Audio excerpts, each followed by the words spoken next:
Hello Jason বন্ধুরা, আসসালামু আলাইকুম। আশা করি সবাই ভালো আছেন। আমি আল্লাহর অশেষ রহমতে আপনাদের দোয়া এবং ভালোবাসা আমি ভালো আছি। আল্লাহ ভালো রেখেছেন। তো বন্ধুরা, আমার গত দুইটি ভিডিওতে আমি কীভাবে বর্নিয়ার স্কিমেটিক ব্যবহার করতে হয় তার কিছু ধারণা দিয়েছি। আজকে আরেকটু ধারণা দেব, সেটা হচ্ছে বর্নিয়ার স্কিমেটিকটা। যেহেতু আমরা প্রথমেই দেখে নিয়েছি হার্ডওয়্যার সলিউশনে গিয়ে হচ্ছে আপনার এই যে লেআউট, সাববোর্ড, পিসিবি বোর্ড, ডায়োডা, বিটম্যাপ। আজকে আমি স্কিমেটিকের লেআউটগুলো কীভাবে বের করে দেখাবো। তো কীভাবে ব্যবহার করবেন সেটা একটু দেখুন। তার আগে আপনাদের মাথায় রাখতে হবে, আপনারা যদি বর্নিয়া দিয়ে কাজ করতে চান অবশ্যই প্রত্যেকটা পার্টসের প্রত্যেকটা কম্পোনেন্টের ডিনোটিং লেটার এবং সিম্বলগুলো আপনারা, অর্থাৎ প্রতীক চিহ্নগুলো আপনারা মনে রাখার চেষ্টা করবেন এবং শিখে নেবেন।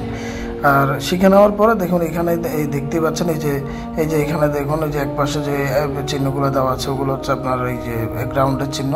এবং এই যে আস্তে আস্তে দেখুন আপনারা, মানে সোজা কথা হচ্ছে, যেমন এটা গ্রাউন্ডের চিহ্ন, উপরের এটা রেজিস্ট্যান্সের চিহ্ন, এটা কয়েলের চিহ্ন। এই যে দেখতে পাচ্ছেন, এটা কিন্তু কয়েলের চিহ্ন, অর্থাৎ পাকানো কুণ্ডলী। কয়েল মানে পাকানো কুণ্ডলী বোঝানো হয়েছে। তো এগুলো হচ্ছে কয়েলের চিহ্ন। এই যে দেখতে পাচ্ছেন কয়েলের চিহ্ন। আর কয়েলের একক হচ্ছে হেনরি, এটা সবাই মাথায় রাখবেন। কয়েলের একক হচ্ছে হেনরি। তো এই যে এখানে যে চিহ্নগুলো দেখতে পাচ্ছেন এগুলো হচ্ছে গ্রাউন্ডের চিহ্ন।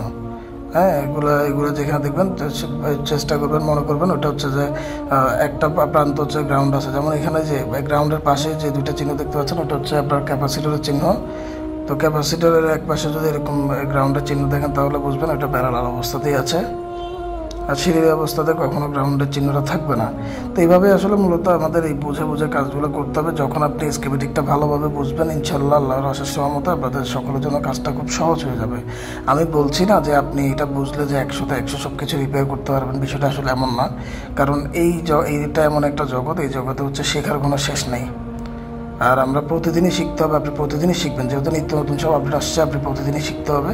তো এখানে দেখুন, এই আইসিগুলোকে হচ্ছে যে একেবারে ইয়ে করে দিয়েছে। এই চার্জিং সেকশনে ফুয়েল গ্যাস থেকে শুরু করে সবই কিন্তু এখানে আছে। হ্যাঁ, সো আপনারা বুঝে কাজ করতে হবে। আপনারা যদি বুঝে কাজ করতে পারেন তাহলে ইনশাল্লাহ আশা করি প্রত্যেকটা সমস্যার সমাধান করতে পারবেন।